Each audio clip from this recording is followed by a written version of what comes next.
जय श्री राधे। पूज्य श्री सद्गुरुदेव भगवान के चरणों में प्रणाम। पूज्य श्री उड़िया बाबा जी द्वारा नाम संकीर्तन और नाम जप की महिमा। पूज्य बाबा से प्रश्न किया, श्री कृष्ण कीर्तन से क्या लाभ है महाराज जी? पूज्य बाबा कहते हैं, श्री कृष्ण कीर्तन से साधक को भगवान श्री कृष्ण के दर्शन होते हैं और उन सिद्धों को जिन्हें भगवान श्री कृष्ण के दर्शन हो गए हैं, अपने प्यारे के नाम लेने में परम आनंद आता है।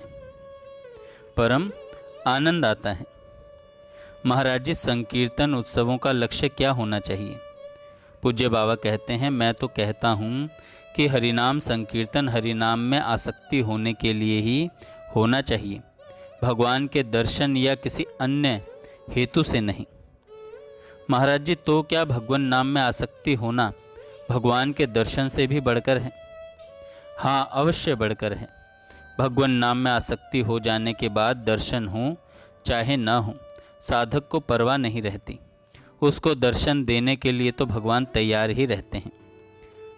महाराज जी, मन तो लगता नहीं, ऐसी अवस्था में क्या केवल जीभ से नाम जप करते रहने से विशेष लाभ हो सकता है?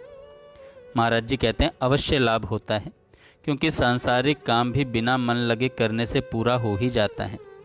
जैसे बही खाते का काम करते समय भी मन भ्रमण करता रहता है, किंतु इस प्रकार बिना मन लगे भी करते रहने से वह काम पूरा हो ही जाता है। वैसे ही बिना मन लगे केवल जीभ से ही जप करते रहने पर भी सफलता अवश्य मिलेगी।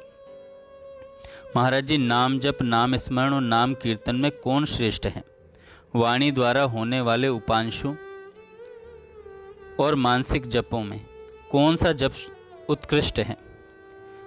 बाबा कहते हैं, साधारण जनता के लिए नाम संकीर्तन विशेष लाभदायक है और जो इस संयत चित्त वाले हैं उनके लिए जप अधिक उपयोगी है।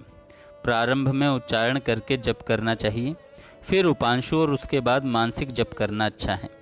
जैसे जैसे मन समाहित होगा वैसे वैसे ही मानसिक जप अधिक प्रिय लगने लगेगा। संकीर्तन में महाराज जी जो स्वर ताल आदि का रस आता है, क्या वह बंधनकारी है? महाराज जी कहते हैं, वह भक्त के लिए तो बंधनकारक हो ही नहीं सकता, क्योंकि उसकी उसमें भगवदीयता की भावना है। वह उसे श्रवण रस न समझकर भगवद रस समझता है। अतः भगवत प्राप्ति का साधन होने के कारण वह उसके बंधन का कारण नहीं हो सकता। हाँ, जिज्ञासु की अवश्य उसमें उपेक्षा रहती है, क्योंकि उसकी उसमें भगवत भावना नहीं होती। इसके सिवा भगवत प्रेम उसका लक्ष्य भी नहीं होता। वह तो भगवत तत्व का जिज्ञासु है। अतः उसे ये स्वर ताल भी विषय रूप प्रतीत होने के कारण ही प्रतीत होते हैं, परंतु बोधवान की उनमें न तो हे बुद्धि होती है और न उपादेय बुद्धि है। उसकी दृष्टि में तो सब कुछ ब्रह्म स्वरूप है।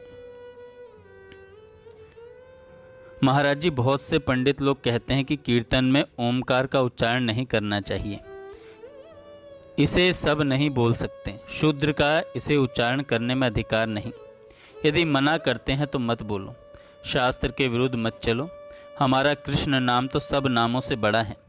देखो, मुझे बंगाली स्वामी से एक श्लोक प्राप्त हुआ था, उसमें श्री कृष्ण नाम की कितनी महिमा है। कृष्ण, इस दो वर्णों वाले नाम की जय हो। लोग कहते हैं केवल जीभ से नाम जप करते रहने से कोई लाभ नहीं। किसी ने कह दिया, कर में तो माला फिरे, जीभ फिरे मुख माही, मनवा तो चहु दिसी फिरे, यह तो सुमिरन नाही।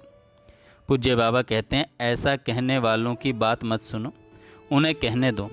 अपने को तो जैसे बने वैसे भगवान नाम स्मरण करते रहना चाहिए। यदि मन भगवान में लग जाएगा तो फिर तो भजन करने के लिए कहना ही नहीं पड़ेगा, क्योंकि उस व्यक्ति से तो फिर निरंतर भजन ही होगा। जब तक मन नहीं लगता तभी तक भजन करने के लिए जोर लगाना पड़ता है। केवल जीभ से भजन करते करते भी भजन में मन लगने लगता है। जो काम अधिक समय तक किया जाता है उसमें मन को लगना ही पड़ता है। यह नियम है, यह नियम है। जय श्री राधे।